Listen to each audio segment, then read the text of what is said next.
पद्दाता महतो, नैगर, पुजरत, जठरैयत, गौरव, मुखी जोखस, मुखी pillow, joke कोटवार, पिल्लो कोटवार, भंडारी, संगे संगे नंगे पढ़ाता बेल, दीवान, कोटवार, तमाम पदेन व्यक्ति, साथ ही साथ तमाम पद्दाता वर्ष का नंगे समाज का अगुआ बगर, समाज के प्रति भोकू बगर, और संगे संगे नंगे पाहियरिसन,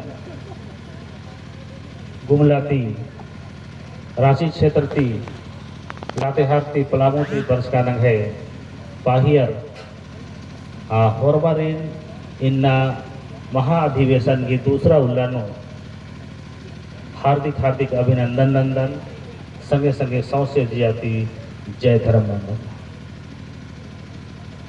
तो यहाँ पर हमारे बीच में जो अतिथिगण हैं, संथाल परगना से संथाली भाषा बोलने वाले दादा हैं, साथ ही साथ हमारे बीच में जो नहीं बोल पाते हैं भाषा, जो कुरुख नहीं समझ पाते हैं, बोल पाते हैं, ऐसे भी अतिथिगण हैं। इसीलिए मैं चाहता हूं कि हम लोग अपनी भाषा के साथ साथ में हिंदी भाषा का भी इस्तेमाल करें, ताकि सबों को समझ में भी आए। हम लोग के बीच में अतिथिगण आए हैं, उन लोग भी अपनी बातों को रखेंगे, बताएंगे। इसीलिए क्या है कि हमारे कुरुख भाषा के साथ साथ हमें हिंदी में भी चर्चा पर चर्चा करनी चाहिए। तो मैं सबसे पहले आप लोगों को बाहर से आए अतिथियों से मैं परिचय कराता हूं। उसके बाद फिर जो है हम लोग विधिवत शुरू करेंगे। और साथ ही साथ अभी लातेहार क्षेत्र से पहुंच ही रहे हैं फोन हमें कि साथ ही साथ गुमला तरफ से आ रहे हैं, तो आप लोग आते रहेंगे और हम लोग चर्चा पर करते रहे, क्योंकि दिन निकलते जाएगी तो अच्छी बात नहीं है। तो सबसे पहले मैं आप लोगों के समक्ष जो है बाहर से आए हुए अतिथियों का मैं परिचय कराऊंगा। फिर हमारा पढ़ा टीम यहाँ का है, और आप लोग बहुत सारे यहाँ पर पढ़ा राजा सब हैं, दीवान सब हैं, तो हम लोगों का परिचय तो होता ही रहता है। इसीलिए मैं बाहर से आए अतिथियों का मैं आप लोगों के समक्ष परिचय कराना चाहता हूँ। तो सबसे पहले हमारे बीच में यहाँ सामने में बैठे हैं दादा विजय कुजूर जी। तो जोरदार एक बार हम लोग तालियों से स्वागत करेंगे अपने बीच में। इनका परिचय मैं देना चाहूँगा कि आप लोग खूंटी क्षेत्र में पत्थलगड़ी आंदोलन सुने थे होंगे, सुने थे कि नहीं सुने थे? पत्थलगड़ी आंदोलन आदिवासियों की अस्मिता, पहचान और संवैधानिक हक अधिकार को लेकर के गढ़ी हो रहा था, उनका अगुवाई किए थे। एक बार जोरदार ताली से हम लोग अपने बीच में इनके लिए स्वागत दोबारा करेंगे। और मैं कहना चाहूँगा कि उस आंदोलन के चलते इनको जेल भी जाना पड़ा, फिर भी समाज को नहीं छोड़े, अभी भी लगे हुए हैं। इनको भी हम लोग यहाँ पर आमंत्रित किए हैं। तो दादा बैठ जाएंगे। साथ ही साथ हमारे बीच में सिमडेगा जिला से आए हुए अमृत चिराग तिर्की जी हैं, जो कि समाज में बहुत जोर शोर से लगे हुए हैं कि हमारा पारंपरिक ग्राम सभा को कैसे खड़ा किया जाए, कैसे बचाया जाए, क्योंकि अपने क्षेत्र में उधर ज़्यादातर जो है अपने परंपरा को छोड़ करके लोग जो है थोड़ा सा दूर जा चुके हैं। उस बीच में भी बड़ा संघर्ष कर रहे हैं कि कैसे हम इसको खड़ा करें। इनको भी जोरदार तालियों से हम लोग स्वागत करेंगे, अमृत चिराग तिर्की जी, और पहान भी है अपना गांव से। और साथ साथ में हमारे बीच में पंचायती राज विभाग झारखंड सरकार के कोऑर्डिनेटर के रूप में है दादा है सुधीर पाल सर जी। तो आप लोग जोरदार तालियों से हम लोग स्वागत करेंगे, क्योंकि हमारी परंपरा क्या है, हमारा व्यवस्था क्या है, और हम लोग का गांव का ग्राम सभा जो पारंपरिक कैसे होता है, हमारा पढ़ा का सिस्टम कैसे होता है, इसको जो है यहाँ का डीसी और बीडीओ सीओ नहीं समझ पा रहे हैं। तो राज्य में बैठे हुए बहुत सारे लोग कैसे समझेंगे? तो उन्हीं चीज़ों को जानने के लिए यहाँ पर उपस्थित हो पाए हैं कि हम लोग आखिर कैसे करते हैं, और जो चीज़ हम लोग डीसी साहब से मांग करते हैं, अगर यहाँ पर उपस्थित हैं हमारे बीच में सर जी, तो हमारी बातों को ले करके डायरेक्टली राज्य तक पहुँचेंगे और वहाँ बातों को रखेंगे। इसलिए हार्दिक अभिनंदन और स्वागत करते हैं। और बढ़िया से ताली से हम लोग स्वागत नहीं करते हैं, शायद ताली में भी कंजूसी कर रहे हैं, थोड़ा बढ़िया ताली दिया जाए जो हमारे बीच में उपस्थित होने का कष्ट किए। साथ ही साथ में हमारे बीच में है पंचानन सोरेन जी, इनके लिए भी हम लोग जोरदार तालियों से स्वागत करेंगे। जो कि संथाली समाज चाहते हैं और अपनी व्यवस्था के बीच में लगातार काम कर रहे हैं। और हम उरांव की व्यवस्था और संथालियों की व्यवस्था को हमेशा तुलनात्मक देखते हैं, कैसा है नहीं है, तो हम लोग देख पाते हैं कि लगभग सब एक ही जैसा है। थोड़ा बहुत सिर्फ भाषाओं का अंतर है, शब्दों का अंतर है, लेकिन व्यवस्था लगभग एक है। तो वो भी अपने समाज के बीच में जोरदार काम कर रहे हैं। वो भी सोचे कि हम लोगों का जो यहाँ पर परंपरा के विषय में चर्चा हो रही है, इस बीच में आए और कुछ बातों को सीखे। और साथ ही साथ पेशा नियमावली जो बन रही थी उस समय ड्राफ्टिंग में भी बड़ा जोर लगाए थे ये टीम, और हमारे पंचानंदा भी थे। तो कहने का मतलब है कि इन लोग बेहतर जान पाएंगे कि उसमें क्या है नहीं है, इसलिए उनसे आशा रहेगा कि हम लोगों को पेशा के संबंध में भी जानकारी देंगे। तो साथ ही साथ आप लोग देख रहे हैं सुशील उरांव जी, इनको भी जोरदार ताली से हम लोग स्वागत करेंगे। ये हमारे पारंपरिक यानी कि पढ़ा व्यवस्था कहिए, जो कि मानोनीत रूप में हम लोग जानते हैं कि राजी पढ़ा का गठन है, पूरे देश लेवल में काम कर रही है। हम लोग यहाँ लोहरदगा, गुमला, लातेहार और ये रांची क्षेत्र में हम लोग 5 पढ़ा, 7 पढ़ा, 3 पढ़ा के रूप में भी हम लोग जाने जाते हैं। लेकिन बहुत सा क्षेत्र में ऐसा है कि पढ़ा का स्थिति बिगड़ चुका था। उस पढ़ा का स्थिति को ठीक करने के लिए उस समय के हमारे सामाजिक अगुवागण बाबा भीखराम बाबा के माध्यम से एक जोरदार प्रयास किया गया कि जहां पढ़ा बिखर चुका है या बिल्कुल उसका अस्तित्व नहीं है, दूसरे राज्य में पढ़ा को लोग थोड़ा सा भूल स गए हैं या फिर उधर नहीं भी था, तो ऐसी परिस्थिति में सभी जगह कैसे खड़ा किया जाए, इसका प्लानिंग के साथ उन्होंने बहुत मेहनत किया, पूरा जीवन लगा दिया। तो उसको राजी पढ़ा के रूप में हम लोग जानते हैं। तो राजी पढ़ा जो देश स्तर पे काम कर रहा है, अभी छत्तीसगढ़ है, उड़ीसा है और बंगाल है, असम है, जहाँ उरांव बहुल क्षेत्र है और लोग रहते हैं, वहाँ पर इन लोगों का बहुत योगदान रहा है। तो ये राजी पढ़ा के कहतों के रूप में अभी पदस्थापित हैं, तो उनका भी हम लोग जोरदार अभिनंदन और स्वागत करेंगे। साथ ही साथ हमारे बीच में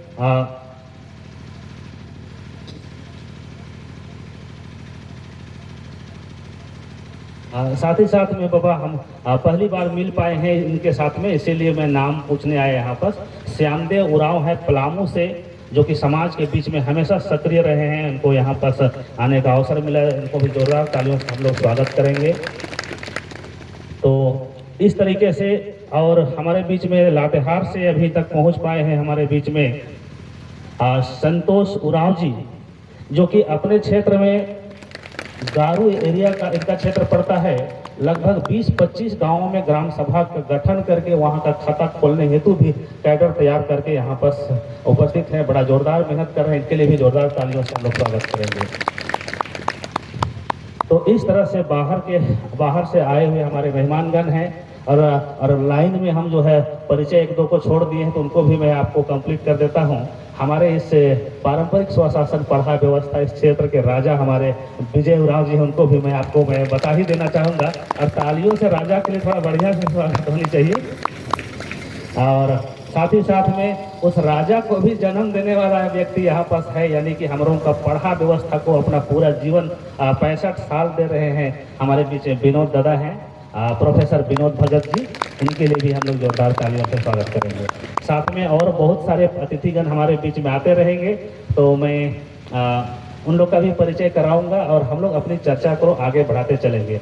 तो मैं आमंत्रित करना चाहूँगा हमारे उप दीवान साहब, आप आज इधर आ जाइए, उधर कुर्सी टेबल वो लोग देख लेंगे, आप इधर आइए और माइक को आप संभालिए और मंच का संचालन करना शुरू कीजिए, अच्छा रहेगा। बाकी आने वाले लोग आते रहेंगे, क्योंकि जो रात में जो गए हैं उसमें से आधा लोग भी नहीं आए हैं। तो खैर चलिए, बात है, आएंगे।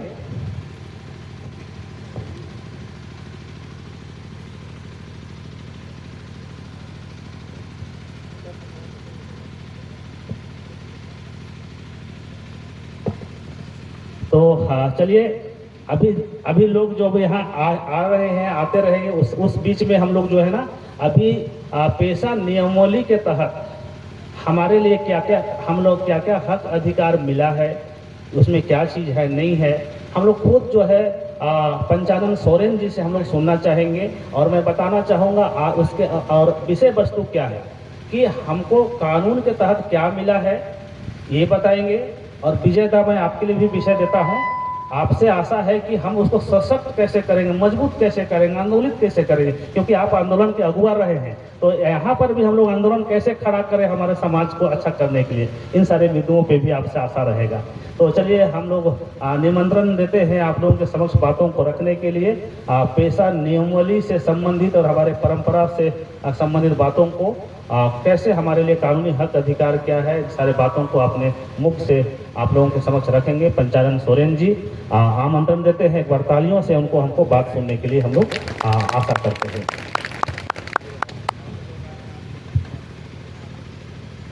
जोहार जोहार।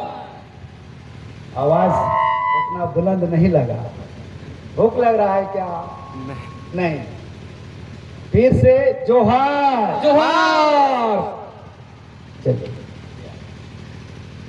आज यहाँ पढ़ा महाधिवेशन पे पहुंचे हमारे अतिथिगण, रांची सरकार के तरफ से, झारखंड सरकार के तरफ से आए हुए हमारे कोऑर्डिनेटर साहब संदीप पाल जी, आंदोलनकारी विजय कुजूर जी, सिमडेगा से समाज सेवक श्री अमृत चिराग तिर्की जी, यहाँ जितने भी समाज सेवक है, बड़ा राजा है, महतो है, सभी को, माताएं बहनें, सभी को मेरी तरफ से जोहार करता हूं और धन्यवाद देता हूं कि हमको कुछ कहने के लिए एक अवसर दिया गया है। ये जो जलन तबीयत का कानून लाया गया है, पेशा कानून, उसके बारे में कुछ कहने का। तो सबसे पहले मैं सरकार को धन्यवाद दूंगा कि आखिर 25 साल के बाद हम लोग को पेशा नियमावली मिले, जो कि पेशा अधिनियम 1996 में केंद्र सरकार द्वारा पारित किया गया था। और उसमें ये लिखा गया था कि ये कानून का जो नियमावली है अपने अपने राज्य पर 1 साल के अंदर पे रूल्स बना के वो लागू करे, ताकि इसका फायदा आदिवासी लोगों को मिलना चाहे, क्योंकि ये कानून ही शेड्यूल एरिया के लिए है।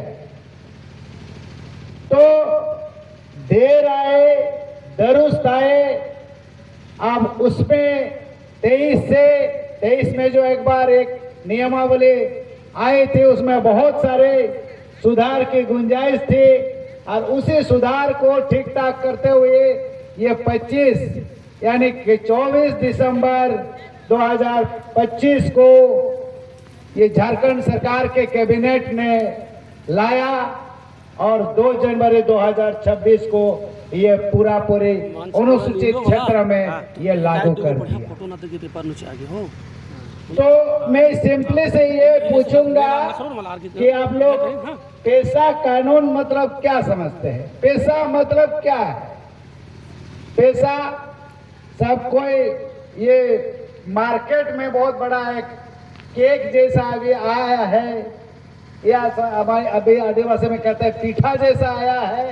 ये पेशा क्या है? पेशा खाने का चीज है या उड़ने का चीज है?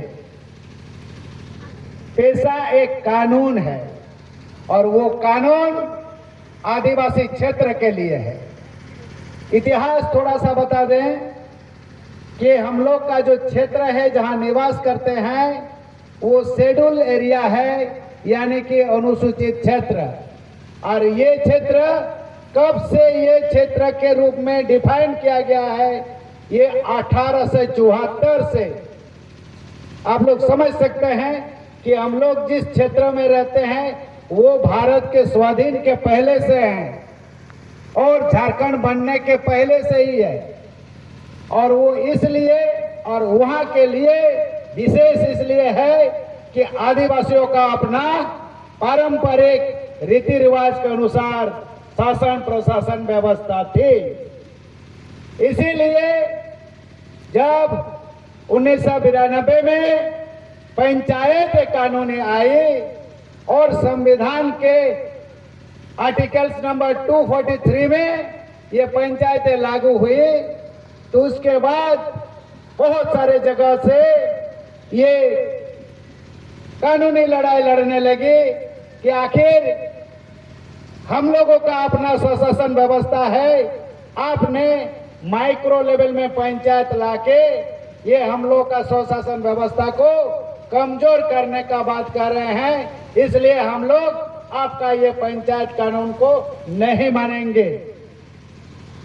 तो इसलिए हम लोग का एक वासुदेव बेसरा साहब पटना हाईकोर्ट में ये केस किए कि अगर पंचायत कानून माइक्रो यूनिट है तो शेड्यूल एरिया में ये डायरेक्टली लागू नहीं होगी, वो हम लोग का अनुसूचित क्षेत्र में आप अगर लागू करना चाहते हैं तो उसके लिए कोई प्रावधान होने चाहिए। और उसी में ही एक लिखा भी गया था कि 243(1) पे कि इसी क्षेत्र पे या अनुसूचित क्षेत्र पे ये पंचायत कानून डायरेक्टली लागू नहीं होगी। और ये जब हम लोग हाई कोर्ट पे गए और ये जीत के दिखाए कि सही में कि वहाँ अपना स्वशासन व्यवस्था है, अपना पारंपरिक रीति रिवाज जन्म से लेकर मृत्यु तक का अपना जब व्यवस्था है, तो उनके लिए कुछ इसमें ये जो पंचायत कानून है इस पे मॉडिफिकेशन करना पड़ेगा। और वही मॉडिफिकेशन एक्सेप्शन यानी कि उपांतरण और उपबंध करके एक नया नियमावली बना गया है, जो कि पेशा नियमावली से पेशा अधिनियम से जाना जाता है। इस पेशा का पूरा ही नाम है, ये अंग्रेजी शब्द है, the provisions of the panchayat extension to the schedule area act 1996, यानी कि पंचायत उपबंध अनुसूचित क्षेत्र पर विस्तार अधिनियम 1996। यही है पेशा, यानी कि शेड्यूल एरिया में भी पंचायत होगी, लेकिन एक्सेप्शन एंड मॉडिफिकेशन के तहत, जिसको पेशा कहते हैं। पेशा कोई अलग चीज नहीं है, पंचायत से अलग चीज नहीं है। तो इसीलिए इसमें क्या रखा गया है, इसमें ही ये 1 साल के अंदर ये होना चाहिए था, लेकिन उस समय 96 में झारखंड एक आंदोलन के दौर से गुजर रहा था और झारखंड किस तरह से प्राप्त किया जाए उस पे हम लोग लगे हुए थे, जिसके कारण ये 96 या 97 पे लागू नहीं हो पाए। और जैसे ही झारखंड बना तो 2001 में उसका पंचायत कानून बने, जिसे JPRA कहते हैं। उस JPRA भी ये पेशा कानून के तहत बनाना चाहिए था। बहुत सारे बिंदु जो कि पेशा अधिनियम के तहत या उसके असंगत में नहीं होने चाहिए, वो बना दिया, जिसके चलते 2001 से लेके 2010 तक ये मॉडिफिकेशन होते गया और 2010 में पंचायत निर्वाचन हुई। फिर भी हम लोग हार नहीं माने और पेशा के अनुसार ये अधिनियम का नियमावली बनना चाहिए। और 2 जनवरी 2026 को ये पेशा नियमावली झारखंड सरकार ने पारित कर दिया या लागू कर दिया। ये कितने क्षेत्र पे है? अनुसूचित क्षेत्र का हम लोग का झारखंड में कितना जिला है? 13 जिला संपूर्ण और 3 जिला आंशिक रूप से ये अनुसूचित क्षेत्र है। और उसी अनुसूचित क्षेत्र पे ये नियमावली लागू हो गई है। वैसे भारत देश में 10 अनुसूचित प्रदेश है, जिसमें झारखंड मिला के 9 गो प्रदेश में लागू हो गई। अभी भी उड़ीसा सरकार ने अभी तक ये पेशा नियमावली को लागू नहीं किया है। तो ये है पेशा। तो आखिर पेशा क्या है और किस तरह से ये लागू होगी, उसके बारे में भी मैं स्तर दर स्तर आपको बताऊंगा। पेशा अधिनियम, पेशा 2 पार्ट पे है। एक हो गया अधिनियम एक्ट, जो सेंट्रल गवर्नमेंट ने बनाई है, पेशा एक्ट 1996, और दूसरा है पेशा नियमावली, जो झारखंड सरकार ने उसी के अनुसार बनाना है, जो कि 2 जनवरी 2026 को लागू किया है बना। तो इसमें हम लोग अभी चर्चा हम आप लोग को बताएंगे कि इस नियमावली में 17 अध्याय है, और 17 अध्याय में 3 से लेके 6 तक जो अध्याय है, उस अध्याय में ये पेशा का जो आत्मा है वो है ग्राम सभा। इस ग्राम सभा का अधिकार, जैसे हम लोग कहते हैं कि ग्राम सभा गांव में जो बैठक होती है, उसका जो पारंपरिक तरीका है, उस तरीका को किस तरह से सशक्तिकरण किया जाए, उसके बारे में यह उल्लेखित है। तो सबसे पहले मैं कहूं कि ये पेशा नियमावली में अध्याय 1 में इसका नाम दिया हुआ है। उस नाम जिसे कहते हैं पंचायत उपवन अनुसूचित क्षेत्र पर विस्तार झारखंड नियमावली 2025। तो ये नियमावली का पूरा नाम है जो पंचायत उपवन अनुसूचित क्षेत्र पर विस्तार झारखंड नियमावली 2025, और कंडिका 2 में लिखा हुआ है इसका परिभाषा। ये परिभाषा जो है ये क्या है, इस पे परिभाषा में लिखती है कि यहाँ ग्राम सभा मतलब पारंपरिक ग्राम सभा। आप लोग जरूर इस नियमावली को पढ़े हैं। ग्राम सभा का मतलब पारंपरिक ग्राम सभा, यानी कि जो हम लोग गांवों में ग्राम सभा करते हैं और जिसमें मुंडा, महतो, माझी, हाथों मुंडा ये अध्यक्षता करते हैं, उस तरह का पारंपरिक ग्राम सभा है, इस नियमावली में लिखा हुआ है। इसमें और डिफाइन किया गया है कि ये रूढ़ी प्रथा, यानी कि ये रूढ़ी प्रथा, उसमें परिभाषा में लिखी हुई है कि वो ग्राम सभा जिस ग्राम सभा में पारंपरिक रूप से रीति रिवाज के अनुसार जो परंपरा का प्रबंधन करते हो, चाहे वो सांस्कृतिक हो, चाहे वो आर्थिक हो, जिसका प्रबंधन करते हैं, वही है रूढ़ी प्रथा, जो हम लोग का इतना सालों से चलते आए हैं। वो रूढ़ी प्रथा का भी उसमें उल्लेख है कि ये परिभाषा में, उसमें और भी उल्लेख है कि इस ग्राम सभा के तहत हम लोग का सामुदायिक संपदा, जैसे जाहिर थान, मसना और भी जितना हम लोग का पूजा स्थल है, उसका किस तरह से संरक्षण करे, वो भी वहाँ परिभाषा में लिखी हुई है। या हम लोग का जो प्राकृतिक जो संसाधन है, जो प्राकृतिक द्वारा हम लोग को पाए जाते हैं, चाहे वो लघु खनिज के रूप में हो या लघु वन उपज के रूप में हो, उसका भी परिभाषा दिया हुआ है। उसका ग्राम सभा के तहत है, उसका हम लोग को प्रबंधन करना है, इस तरह का परिभाषा में लिखा गया है। तो हम एक बात कहे थे कि पेशा का जो आत्मा है वो ग्राम सभा है। अभी आप लोग सभी जानते हैं, कोई महतो है, तो कोई कोटवार है, तो कोई पढ़ा राजा है, कोई दीवान है, कोई बैल है। क्या अभी सही तरीके से ये ग्राम सभा हो रही है या विवाद का निपटान हो रही है? यह आप लोग भली भांति बहुत अच्छी तरह से जान रहे हैं। इसका कारण यही है कि हम लोग का जो स्वशासन व्यवस्था है ये अलिखित है और उसी को ही रूढ़ी कहते हैं कि अभी तक ये लिखित नहीं है, लिखित संविधान नहीं है, लेकिन समय गुजरते गया है।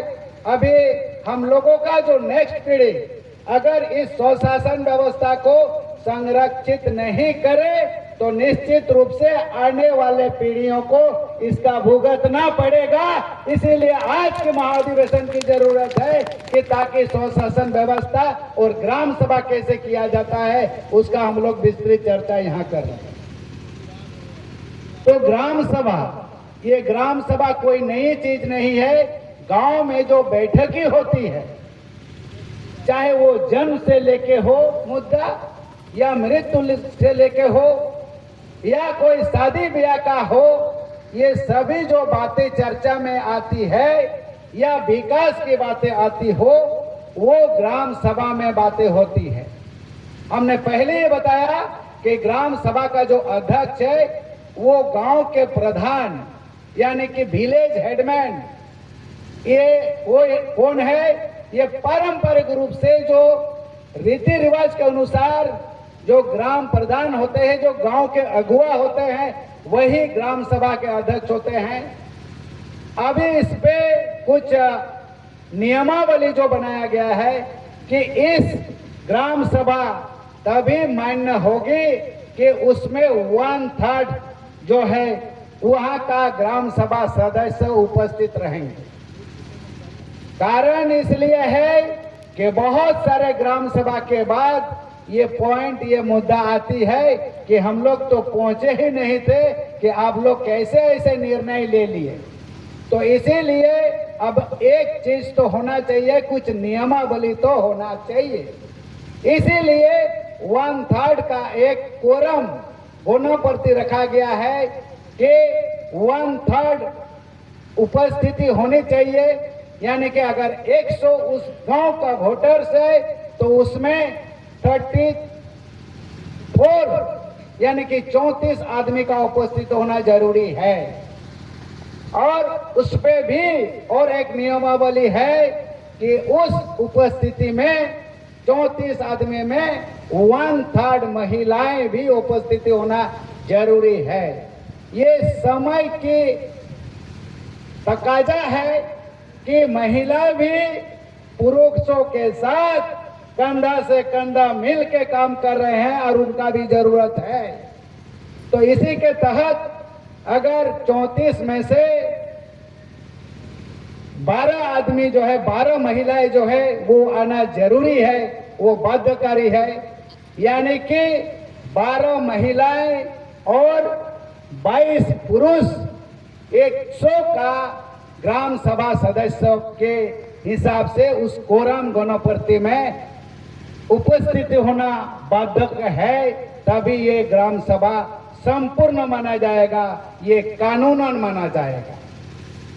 और ये ग्राम सभा करने के बाद जो भी चर्चाएं, ये प्रस्तावना लिया जाता है वो सर्वसम्मति से होती है और वो सर्वमान्य होती है। और इसका फैसला जो हम लोग निर्णय लेते हैं ये सीधा चला जाता है राज्यपाल के पास और वहां से चले जाते हैं राष्ट्रपति के पास। इन बिटवीन किसी का कोई हक नहीं है कि हमारे निर्णय को वो काटेल करे या कम करे। पुनर्विचार के लिए जरूर ला सकते हैं। ये हम लोग के ऊपर में जो भी जिलाधिकारी है, बहुत सारे जमीन कानून पे उनको अधिकार दिया गया है। जैसे डीसी महोदय को CNT एक्ट के 49 आर्टिकल्स के तहत उनको अधिकार दिया गया है। लेकिन इसका मतलब ये नहीं है कि जो भी हम लोग यहाँ निर्णय लेते हैं वो आप इसका काटेल करें या कमजोर करें। आप पुनर्विचार के लिए ग्राम सभा के पास फिर से उसको रिटर्न करेंगे और ग्राम सभा फिर से पुनर्विचार करके उसको वो फिर से आगे के लिए आगे बढ़ाएंगे, चाहे वो विकास कार्यक्रम हो, चाहे सामाजिक हो, चाहे विवाद निपटान का क्यों ना हो। ये है अध्यक्ष और बैठके का और निर्णय का। तो इस तरीके से ग्राम सभा में जो सशक्तिकरण की बातें आ रही है कि ग्राम सभा तभी मान्य होगी जब 1/3 क्वोरम पहुंचेगी, 1/3 सदस्य आएंगे और उस 1/3 सदस्य के से 1/3 महिलाएं आएंगे। ये आप लोग मेरे ख्याल से समझ लिए होंगे। कितना आदमी समझे और कितने नहीं समझे, कुछ हाथ उठा के बताएंगे, कुछ समझे कि नहीं इसका? ये कोरम वाला बातें समझ गए आप लोग? हाथ बहुत कम उठ रहा है, इसका मतलब नहीं समझे। क्या फिर से बताऊं? आज इसीलिए मैं एक बोर्ड का मैं डिमांड किया था कि बोर्ड अगर लग जाता तो 1/3 का गणपति कैसे होती है मैं समझा देता। चलिए दोबारा बताते हैं। एक ग्राम सभा में मान लिया 100 आदमी है, वोटर लिस्ट के हिसाब से। वोटर लिस्ट इसलिए मांगा जा रहा है कि वहां 18 साल से ऊपर का व्यक्ति जो है वो साबालक है, नाबालक नहीं है, माइनर नहीं है, मेजर है। उनका 1/3 उपस्थिति होना जरूरी है उस ग्राम सभा में। नियमावली ये हम लोगों के लिए ही सुविधार्थ है, इसको फिल्टरेशन किया गया। पहले तो ये नहीं आते थे, बूढ़ा बच्चा सब आ जाते थे, आने के लिए किसी को मना नहीं है, लेकिन बच्चा जो है वो एग्रीमेंट नहीं कर सकते, वो साबालक नहीं होती है, इसीलिए उनका अधिकार जो है वह नहीं डाल पाते हैं। इसलिए जो वोटर्स है 18 साल से ज्यादा के वो 1/3 यानी कि 100 में 33.34 होती है, तो वो पॉइंट का बाद से जितना होता है वो 1 माना जाता है। इसका मतलब 34। ये यहां तक समझ गए? और 34 में से 1/3 महिलाएं सदस्य आना चाहिए, 100 में से नहीं, 34 में से। वो जो 34 आए हैं उस 34 में से 1/3 यानी कि 11.33 वो इसीलिए 12 महिलाएं, यानी 34 में से 12 महिलाएं। तो कितना हो गया 34? 22 पुरुष और 12 महिलाएं। ये 34 आदमी अगर वो ग्राम सभा में उपस्थित हुए तो वो ग्राम सभा को कानूनन ये मान्य होगी, ये कानूनन मान्य होगी। और इसके एवज में जितना भी निर्णय लिया जाएगा ये सर्वसम्मति माना जाएगा। और ये कहां तक ये कागज जा सकता है? राष्ट्रपति तक। ये ग्राम सभा का कागज, ग्राम सभा का निर्णय राज्यपाल से लेके राष्ट्रपति तक जा सकता है। इतना बड़ा अधिकार हम लोग के पास है, ग्राम सभा के पास। अगर डीसी को भी देते हैं, अगर बीडीओ को भी देते हैं, इन लोग केवल मात्र कार्यकारिणी है, इन लोग हम लोगों का ये निर्णय को काट नहीं सकते हैं। भले वो पुनर्विचार के लिए रिटर्न कर सकते हैं, लौटा सकते हैं, पुनर्विचार करके हम लोग फिर भेज सकते हैं, लेकिन वो काट नहीं सकते। तो इतना बड़ा अधिकार पेशा के तहत ग्राम सभा को मिली हुई है। ठीक है, अभी मैं आगे बढ़ूं? बिल्कुल।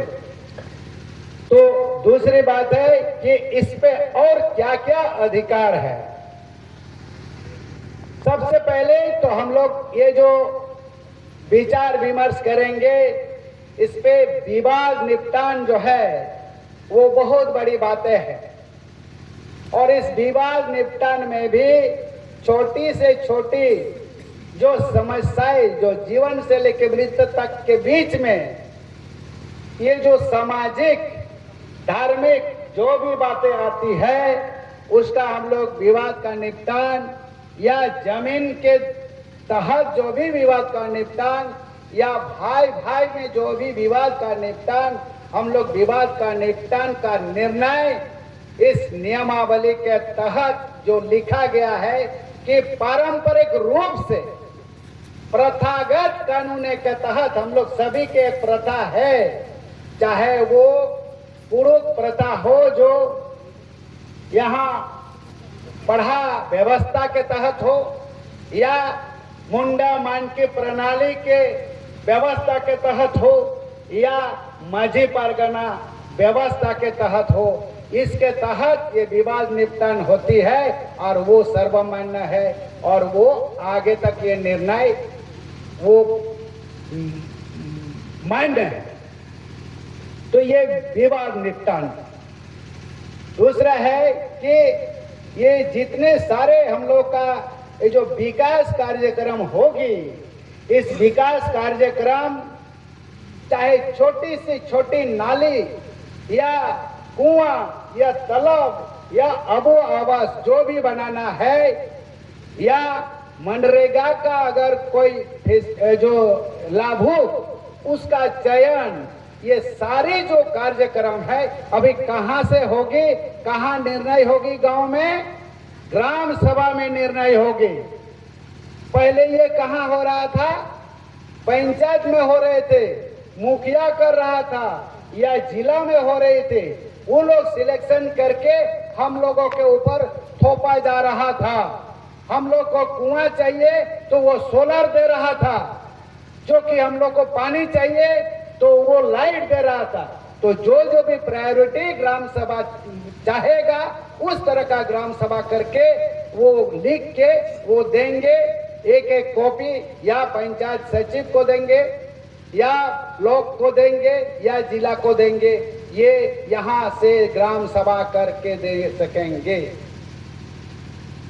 दूसरा कि ग्राम सभा के लिए और एक अच्छी बातें हैं कि जितना भी सरकारी कार्यकारिणी जो व्यवस्थाएं हैं उसका हम लोग को लिखने का उनको हम लोग अधिकार नहीं दे रहे हैं और उसी में से ही ग्राम सभा अपना लिखित करने के लिए, लिखा पढ़ी करने के लिए, विधायिका चर्चा के लिए तो सब कोई है, ये है अध्यक्ष है, लेकिन उसका लिखित लिखाई पढ़ाई करने के लिए एक ग्राम सभा सहायक सचिव का चयन भी ग्राम सभा करेंगे, जो अपना ग्राम सभा सदस्य के बीच से ये अपना ग्राम सभा सदस्यों के बीच से वो ग्राम सभा सहायक सचिव नियुक्त करेंगे, चयन करेंगे और वही सारी ग्राम सभा का अभिलेख प्रस्तुत करेंगे, वही लिखा पढ़ी करेंगे और वो कागज आगे प्रसारित करेंगे। ग्राम सभा का सारी दस्तावेजें अपने ग्राम सभा में रहेंगे। इसीलिए सरकार ने 803 सबसे पहले ये कानून बनने के बाद, ये नियमावली बनने के बाद सबसे पहला जो एक सर्कुलर इशू किया यही है नियमावली। पहले कानून तो बना था 96 में, लेकिन डीसी वीडियो ये कहते थे कि हम लोग को काम करने का तरीका जो है वो हम लोग को मालूम नहीं, कैसे करेंगे। अभी जब नियमावली बनी है तो तब जाके हम लोग का ये जो काम करने का तरीका है वो समझ में आ रहा है और सब डीसी और वीडियो साहब ये समझेंगे और उसमें करेंगे।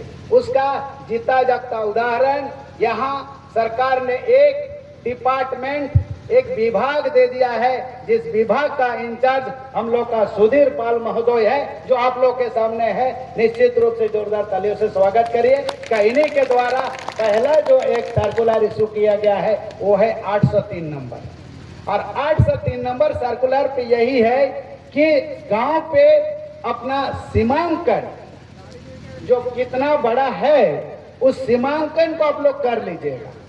ये जो मैप है वो मैप तो है गांव पे, लेकिन हम लोग का जो प्रथागत सीमाना है, ये जंगल पे हम लोग का बहुत सारे देवी देवता रहते हैं, वहां तक हम लोग का सीमाना होना चाहिए और वो सीमाना हम लोग को बना लेना चाहिए। ये 803 नंबर पे है और जिसके लिए एक कमेटी बनाई गई है, एक टीम बनाया गया है जो ब्लॉक स्तरीय टीम है और उस टीम का अध्यक्ष होंगे अंचल अधिकारी, उसमें पंचायत समिति का भी सदस्य रहेंगे, ग्राम का जो ग्राम प्रधान जो हम लोग महतो कहते हैं या माझी कहते हैं या मुंडा कहते हैं वो रहेंगे, और इसमें जो टेक्निकली टूल्स प्रोवाइड करने के लिए एक एनजीओ को लिया हुआ है, कोई भी एनजीओ उसमें वो आएंगे और वो लिखा पढ़ी करेंगे। लेकिन उसमें भी ये देखा जा रहा है कि लिखित कौन करेगा, इसलिए 803 का काम अभी शुरू नहीं हुई है। 804 और दूसरा एक तो आ गया है जिसमें अध्यक्ष का चयन या सचिव का चयन या कोषाध्यक्ष का चयन या ग्राम सभा सहायक सचिव का चयन और बैंक खाता खोलने के लिए इसमें ये एक सर्कुलर दिया गया है। ये शायद आप लोगों को सबको मालूम नहीं होगा, लेकिन मेरे ख्याल से गांव में जो महतो हैं उनको ये कानून, ये वो सर्कुलर समझना चाहिए। ये शायद सब कोई को नहीं मालूम, लेकिन ये जानकारी लेना पड़ेगा। ये 804 नंबर से है। तीसरा है कि ये ग्राम सभा सशक्तिकरण कैसे होगा। हम लोग का आदिवासी लोग बहुत सारे कानून बना है, सीएनटी एक्ट बना है, एसपीटी एक्ट बना है, विल्किंसन रूल बना है, लेकिन फिर भी आदिवासियों का स्थिति ऐसे की जैसे कि तैसे है। क्या इसमें सहमत है कि नहीं है? सहमत है? हाँ। तो इसीलिए पेशा कानून पे अर्थनीति कैसे आगे बढ़ेगा उसके लिए भी इस नियमावली में अधिनियम के तहत किया गया है। पहला तो अधिनियम का जो झारखंड सरकार ने मान्यता दी है वो है 4 को, जो किसी भी राज्य में नहीं दिया है। 4 को जो है किसी भी राज्य ने इसका नियमावली नहीं बनाया है। इसके लिए मैं जब हैदराबाद में नेशनल लेवल का ये ट्रेनिंग हो रहे थे उसमें मैंने ये बातें जो रखा कि 4 को के अनुसार यहाँ नियमावली बनी है, तो बहुत वहाँ ताली या उसका सराहना किया गया। तो मैं तो ये कहूँगा कि ये रूढ़ी प्रथा, ये धार्मिक संरक्षण और आर्थिक आजादी का जो बातें इस अधिनियम में रखा गया है आदिवासियों के लिए, ये बहुत सलीके से और तरीके से इस नियमावली में रखा गया है जो किसी राज्य में नहीं है। इसके लिए तो मैं कहूँगा एक बार झारखंड सरकार को जोरदार हाथ तालियां मारना चाहिए। दूसरी बातें है कि ये जो गांव अभी तक गरीबी है, आदिवासी हम लोग वही पिछड़ेपन पे है, तो क्या होगा? ये बहुत सारे कानून हम लोग के हाथ में आया, लेकिन आदिवासियों का हाल वही बेहाल है। नहीं, मैं तो ये कहूंगा कि पेशा कानून के तहत ये जो आर्थिक सशक्तिकरण, ये ग्राम सभा को अगर हम लोग सशक्तिकरण कर लिए तो इसके साथ ही हम लोग का आर्थिक सशक्तिकरण भी होगे, इसमें कोई दो राय की बात नहीं है। ये लघु खनिज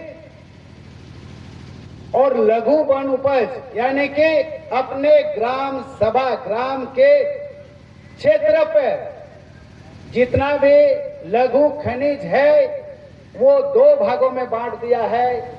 जिसे बालू कहते, लघु खनिज में एक सिंपल से है बालू, वो कैटेगरी 1 और कैटेगरी 2 है, 2 भागों में बांट दिया है। कैटेगरी 1 उस बालू घाट को दिया है जो 5 हेक्टेयर से कम है। ठीक है, कितना हेक्टेयर है? 5 हेक्टेयर, जोर से बोलिए। 5 हेक्टेयर बालू घाट हम लोगों के प्रबंधन पे है।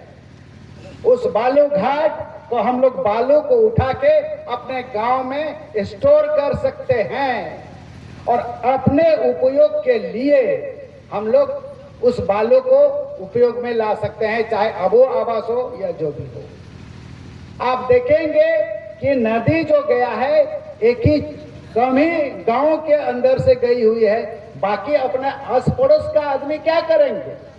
तो उनको भी तो बालू चाहिए। तो इसीलिए वो बालू सामान्य शुल्क जो हम लोग उठाने में खर्चा लगे थे उस पे ग्राम सभा को फायदा दिला के ये बालू को हम अड़ोस पड़ोस गांव तक में देने का उसमें हम लोग का प्रावधान है और उस पैसा से हम लोग ग्राम विकास के लिए उस खाते में पैसा जमा कर सकते हैं। तो शुरुआती है कि नहीं है आर्थिक सशक्तिकरण? शुरुआती है। अभी जो चोरी हो रही है गांव की बालू, वो गांव के बालू की संरक्षण करना किसकी जिम्मेदारी है? ग्राम सभा की जिम्मेदारी है, ताकि जो गांव में जो व्यक्ति चोरी कर रहा है, अभी जितना भी बालू क्या हो रहा है, चोरी कर रहा है, तो चोरी भी रोका जाएगा और उस बालू से हम लोग का अपने तो होंगे ही, अपने बगल वाले को भी अगल बगल का बालू देके उस 5 हेक्टेयर के अंदर से हम लोग बालू उठाव करके वो बालू को हम लोग दे सकते हैं एक सामान्य शुल्क लेकर। और वो सामान्य शुल्क कोई सामान्य शुल्क नहीं होगी, ये प्रत्येक साल जब ये बालू उठाओ ग्राम सभा करेंगे तो मैं आपको एहसास और इत्तला करूंगा कि ये करोड़ों तक ये फांडे हो सकती है, ये आपके गांव में हो सकती है। ये अच्छी बात है कि नहीं है? बिल्कुल होगी, लेकिन वो बालू को अभी हम लोग को सुरक्षित करना होगा। जितना भी बालू माफिया है, जो भी गांव का ही आदमी है, जो लिप्त है, उस सबको चेक करना पड़ेगा और हम लोग को सुरक्षा देके हम लोग को वो करना पड़ेगा। उसमें कंडीशन यही है कि उसमें जेसीबी नहीं लगेगा। बहुत सारे गांव वाले या अगल बगल के जो भी दिक्कू लोगों से मिल के जेसीबी लोग ला के वो उठा के चोरी करके खत्म कर दे रहा है।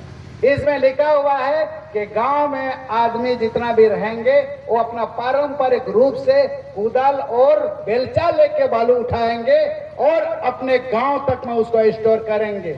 और उस उठाने के टाइम जितना भी खर्चा, जितना भी परिश्रम लग रहा है, उसका पारिश्रमिक मिलेंगे।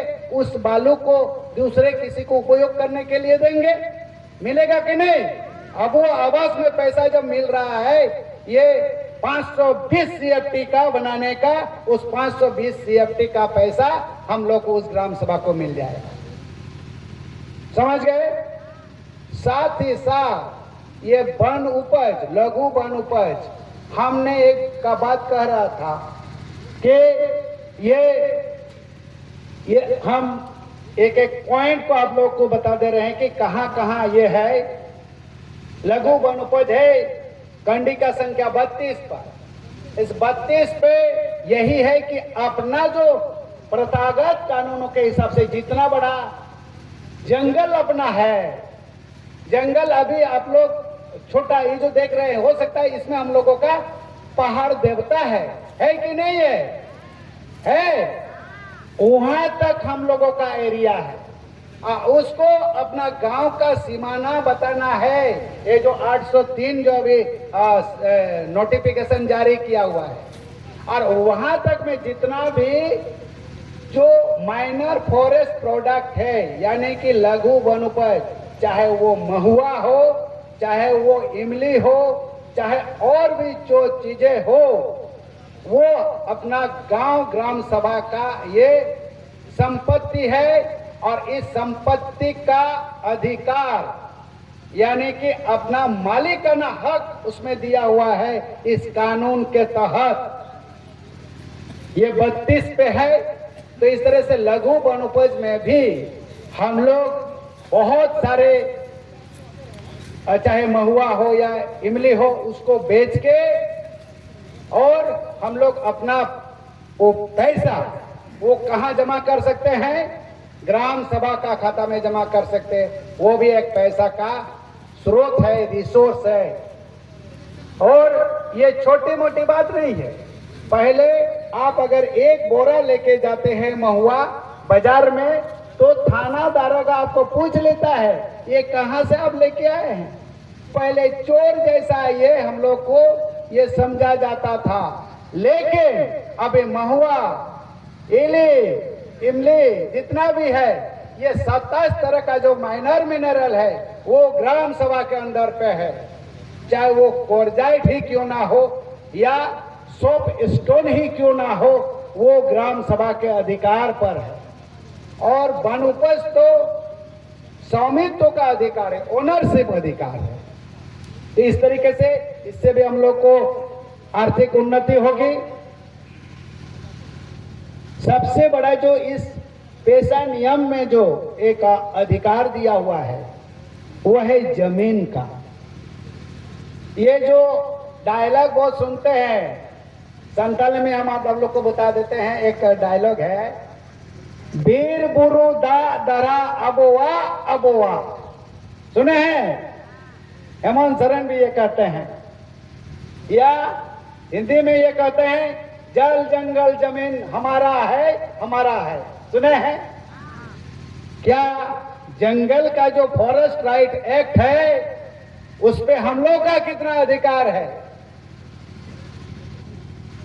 थोड़ा बहुत शायद कमी है, लेकिन फिर भी उस जमीन पर जो जंगल है उस जंगल का अभी इस पे पेशा कानून के तहत हमारा अधिकार अभी आ गया है।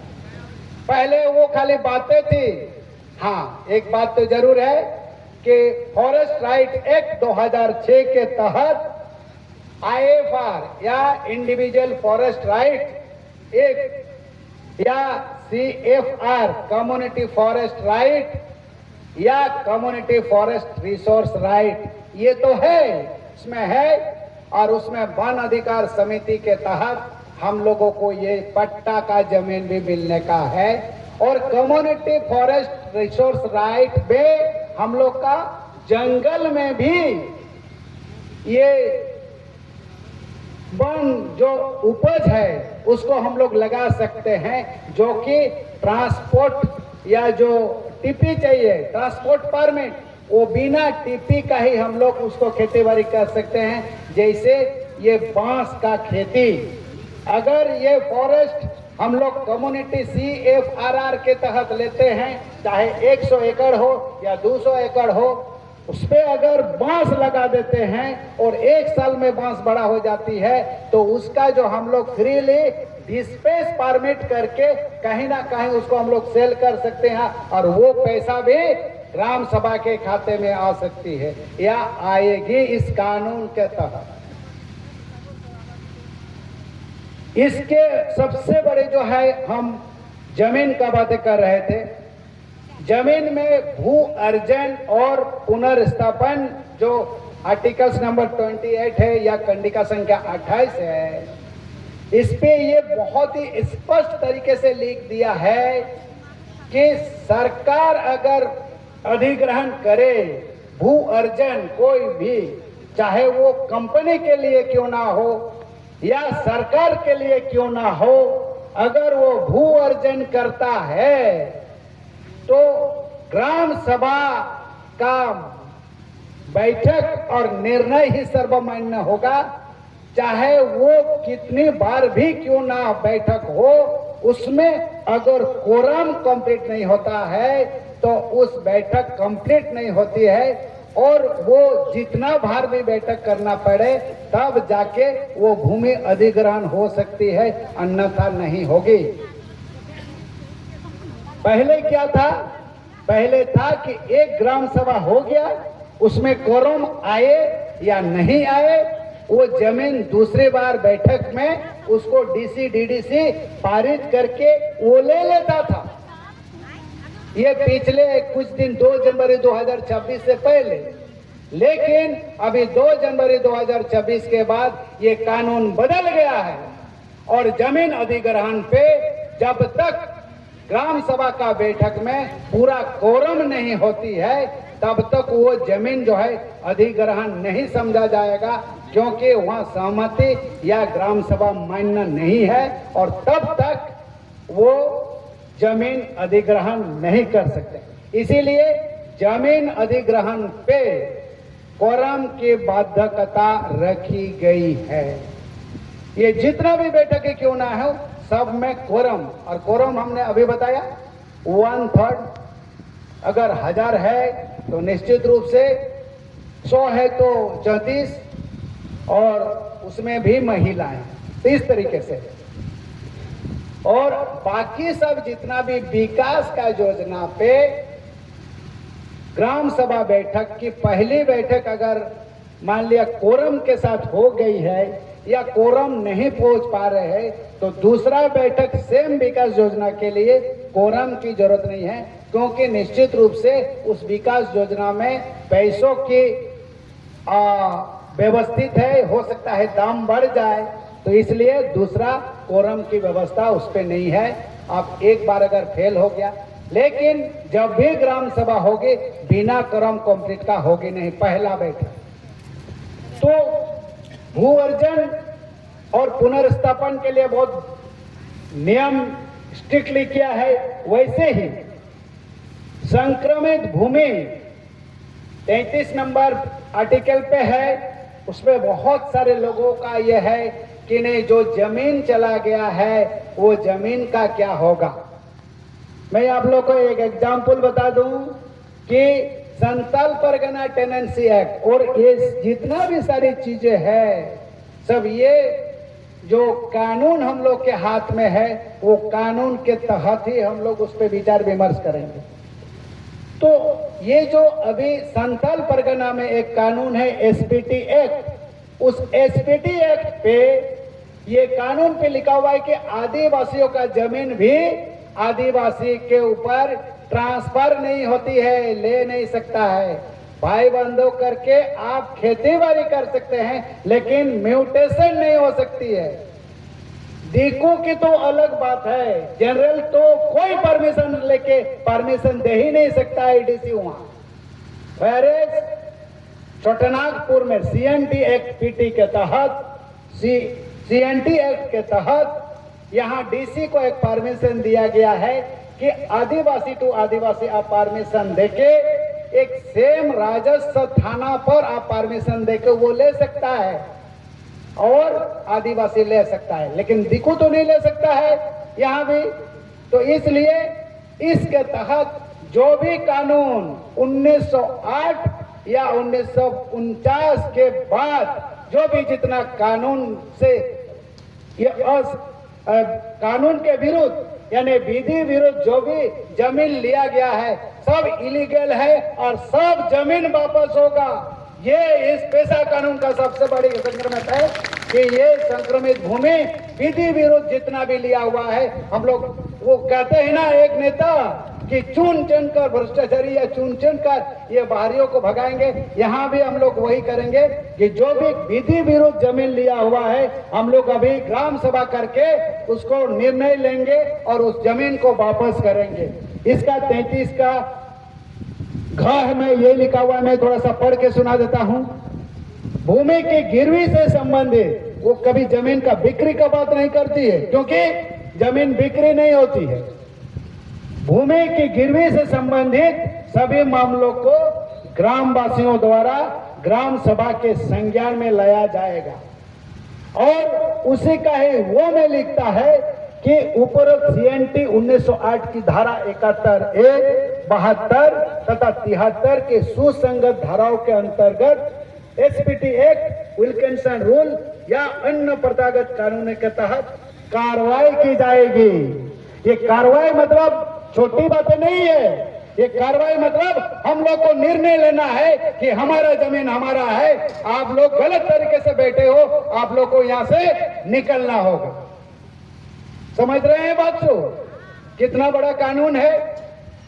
तो इस तरीके से अगर हम लोग के पास पुलिस से सपोर्ट नहीं है तो उसके लिए अभी हम लोग निर्णय लेने के बाद ग्राम सभा में डीसी महोदय को ये चिट्ठी लिखेंगे कि हम लोगों को पुलिस से व्यवस्था प्रोवाइड कराया जाए या पुलिस से प्रशासन हम लोग को व्यवस्थित किया जाए, ताकि ये जो जमीन है ये निर्णय किया गया है वो हम लोग को जमीन वापस दे दे। वो मजबूरी में डीसी के पास जाएगा। किसके पास जाएगा? डीसी के पास जाएगा या कोर्ट के पास जाएगा। जैसे ही जाएगा उसका फिर पुनर्विचार करके वो आज नहीं तो कल वो जमीन मिलेगा। आप लोग यहाँ रांची में देख रहे हैं 40 साल के बाद वो जमीन मिला कि नहीं, जहाँ फ्लड बन चुका था। तो इसलिए अभी ये कानून आ गया है कि इस कानून के तहत हम लोग का ये जमीन भी रिटर्न होगा। ये आप लोग को आश्वस्त करता हूं, इस कानून का इतना अधिकार है, इतना पावर है, इतना शक्तिशाली कानून दिया गया है। तो इस तरीके से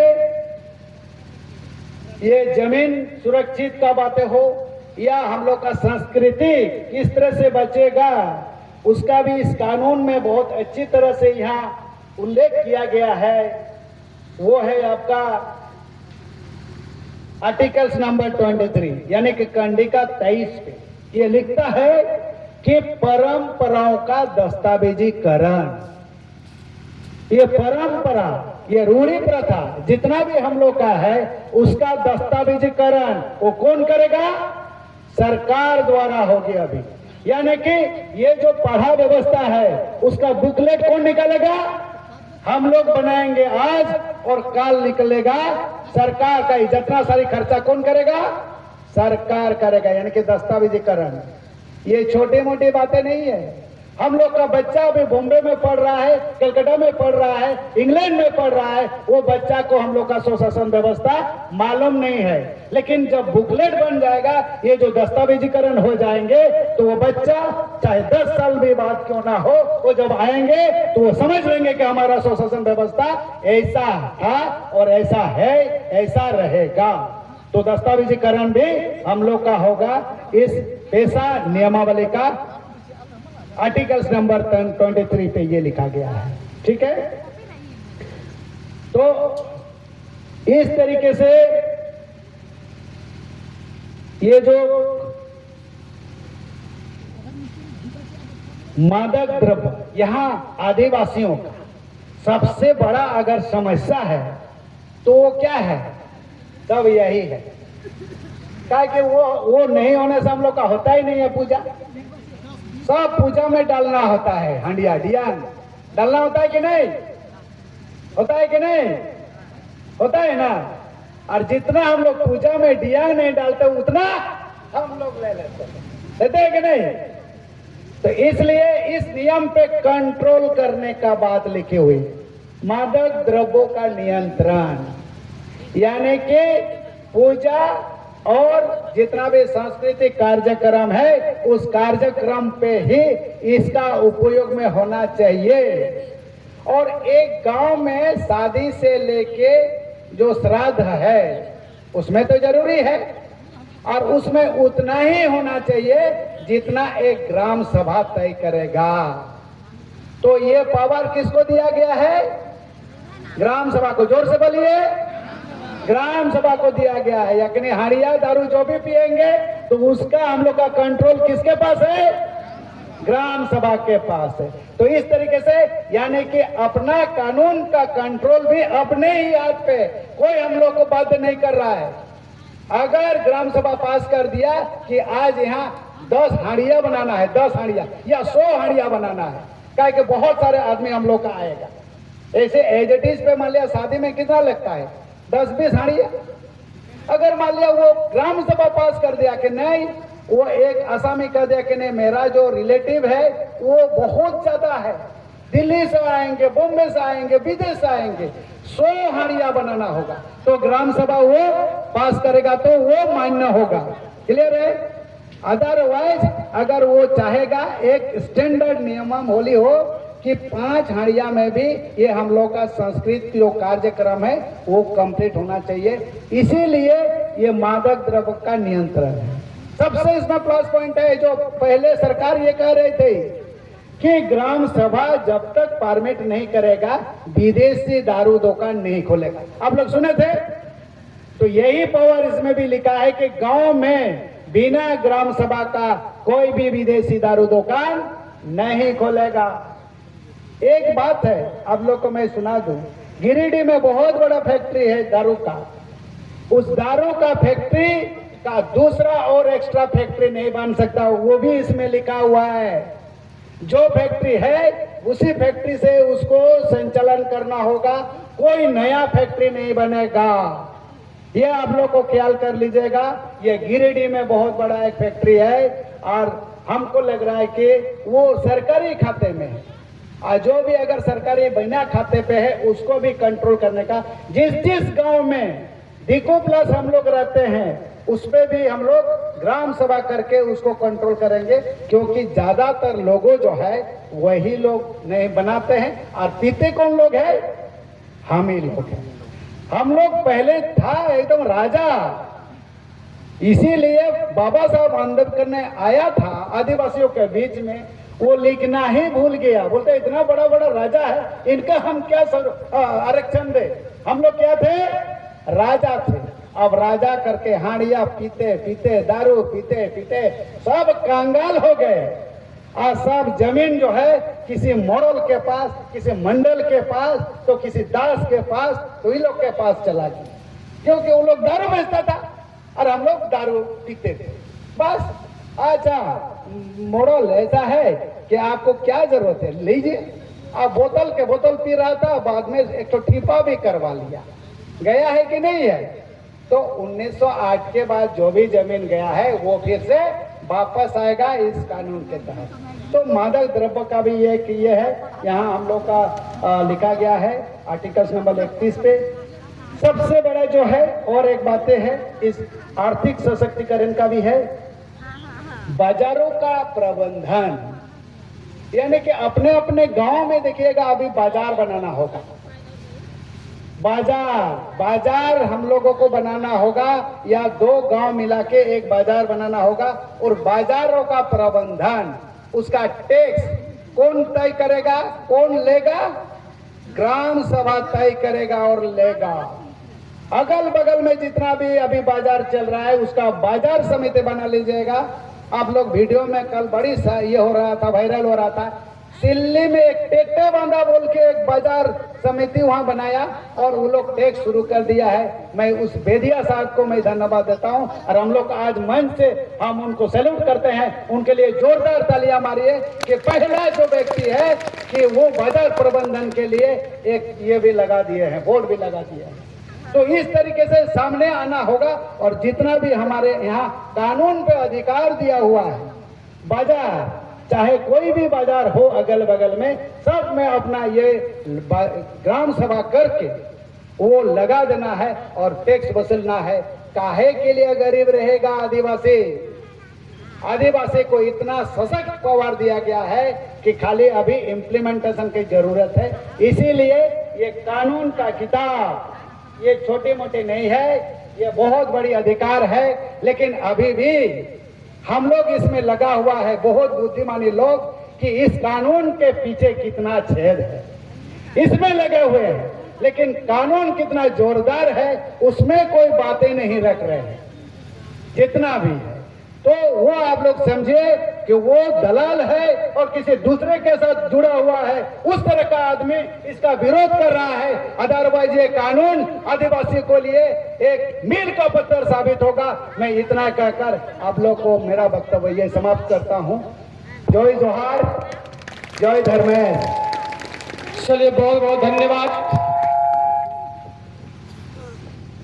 पंचानंद सोरेन जी, अपनी बातों को हम सभी के बीच रखे और पेशा के तहत बड़ी गहन विचारों के साथ हम लोगों को समझाने का प्रयास किए, समझाए। हम कितने लोग समझे, हम कितने लोग उसको फॉलो कर सकते हैं, जितना चीज बतलाए कि हमारा ग्राम सभा का क्या पावर है, हम लोग क्या कर सकते हैं, इस सारी बातों को बतलाए। उनके लिए मंच की तरफ से बहुत बहुत धन्यवाद। यदि कुछ आप लोग के बीच में जहन में कोई बात है कि हमें कुछ पूछना चाहिए, तो आपके लिए हम 1 मिनट का समय दे रहे हैं। आप लोग पूछ सकते हैं।